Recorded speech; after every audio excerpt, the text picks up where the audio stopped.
On the road to our first camp, the 1927 Mercedes gets something even the Mercedes name can't prevent: a puncture. The dream car was 50 years in a museum before Etienne Veen bought it for this trip, but it started at the first attempt.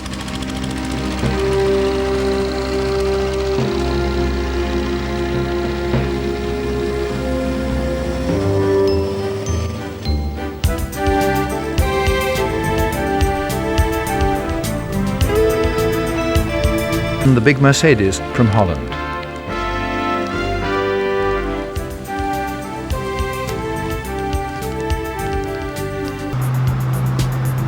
The cold must be stimulating. This region is utterly remote, but in our minds we start developing it with ski lifts and airports. And freight costs to get your car out, or a heavy customs fine if you leave it here. Robert Dean knows that not everyone has that kind of money. He sold most of what he had to come as mechanic on the old Mercedes. Keep her going, Robert.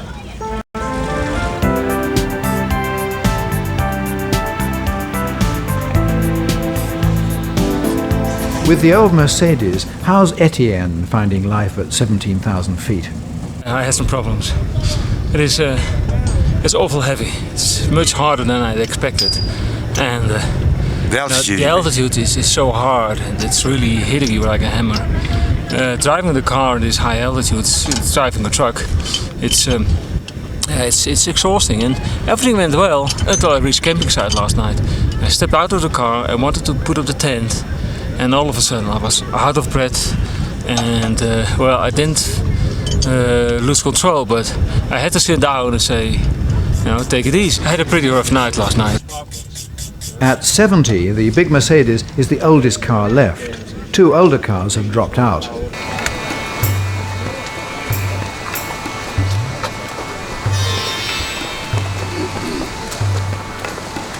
Crown Prince Dipendra comes to inspect the invaders, escorted by Lord Montagu, whose car broke down 2 weeks ago, and by Philip Young. It's a bit difficult to drive. Would you like to try it? Please, sit in it. No, pull it this way. The Crown Prince is introduced to the mysteries of the big 1927 Mercedes. See, on this car the throttle is in the middle, the accelerator is in the middle, and the brake is on the right-hand side. So in the morning you have to keep your brain going, otherwise you forget. But it's very comfortable on long distances, but heavy, no power steering, and you have to double the clutch every time you change gear, but it's all right.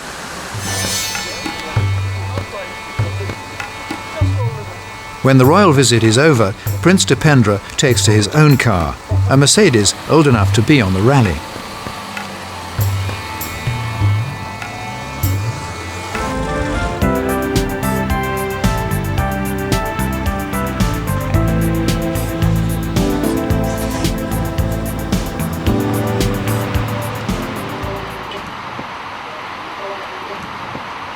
The following morning saw another tricky irregularity.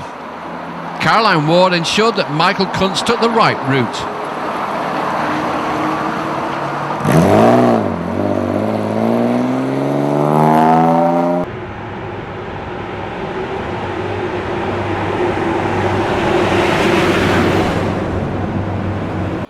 Five, 4, 3, 2, 1, go!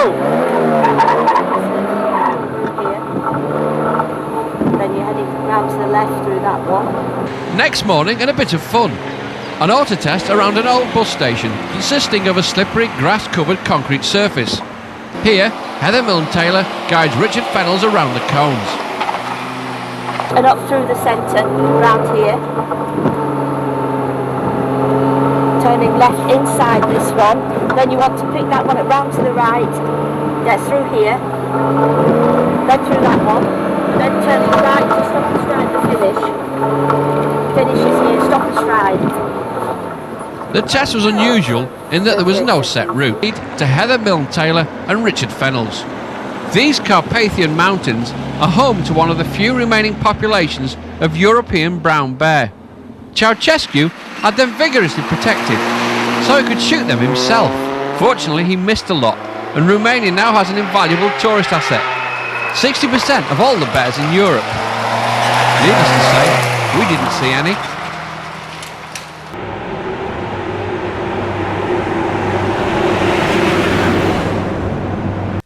Leading by just a handful of seconds, Richard Fennells and Heather Milne-Taylor led the cruise away from Sunny Beach and across the real Bulgaria.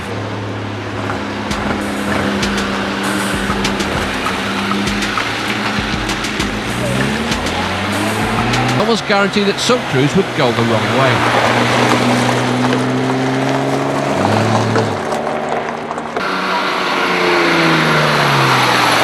Carolyn Ward thought otherwise, eventually, and stole a huge lead on everybody else.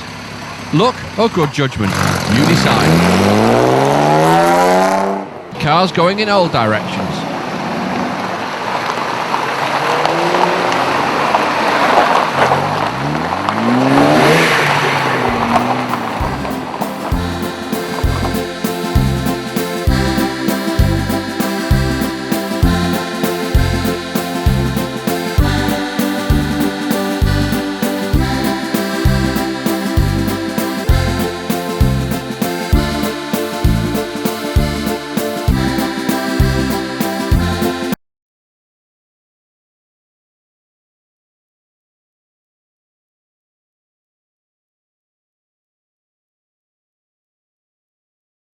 The extraordinary needle of rock was actually cut by man to form the support for the drawbridge.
So you have a problem with the car at the moment?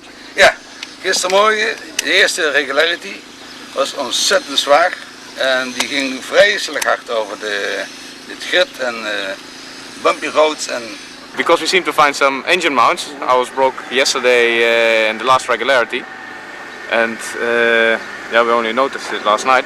So now we're fixing it with a tie wrap, and I hope it will. I hope it will hold. Tonight I got some replacements from my good friend the Blue 280 SL, and fortunately he had two brand new engine holders.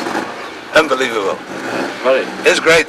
So many days gone, and the organisers were still throwing bombs at the competitors. This was a nodding donkey test, and was where the GPS system really did prove itself to be less than ideal.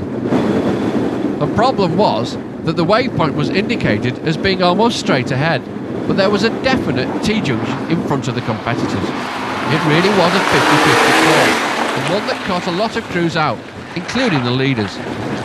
This was in many respects the most controversial test of the whole rally. The Prix from Ushuaia to Rio Grande. As usual, Mackinnon is the fastest.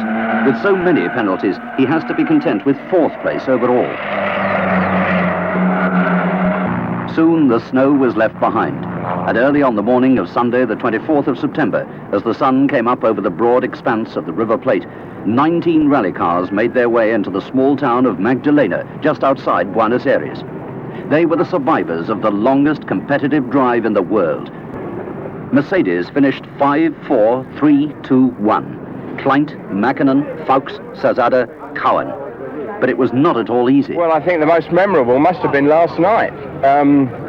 30 cars stuck in the mud, about 20 or 30 kilometres from the end of the last dirt road. Absolutely fantastic. You know, everybody thought you were going to have a nice, easy run into the final control, and all of a sudden the road turned into a sort of muddy stream, and everyone was virtually stuck. So the winner's champagne went to the Berwickshire farmer and the Midlands businessman, and their Mercedes 450 SLC. Cowan and Malkin had produced motorsport's most spectacular hat-trick. Twice in triumph from London to Sydney. The third time right around the continent of South America. We've had a fairly good run in the rally. The car, apart from the cylinder head gasket, has really been no problem at all, and everything's gone really quite according to plan. Was the performance typical of a normal production Mercedes? I think so. This is something we've had to keep in mind all the time, you know, that we're driving a Group 1 car. This is a car that you're not allowed to do very many modifications to, and obviously a lot of the roads that we've been on have been very rough and very hard on the car. So, you know, we've had to think about this all the time and make sure that we kept the car in one piece. Now, why do you think you managed to win? Is something special needed of a marathon winner? I don't know. Well, I mean, this is Colin and I 3 times together, and we won 3 marathons. You know, we get on very well together, and we understand this long-distance rallying and marathon rallying. And I think the main thing is, you know, to be relaxed, yet concentrate 100% and think about the finish rather than trying to win on the first day.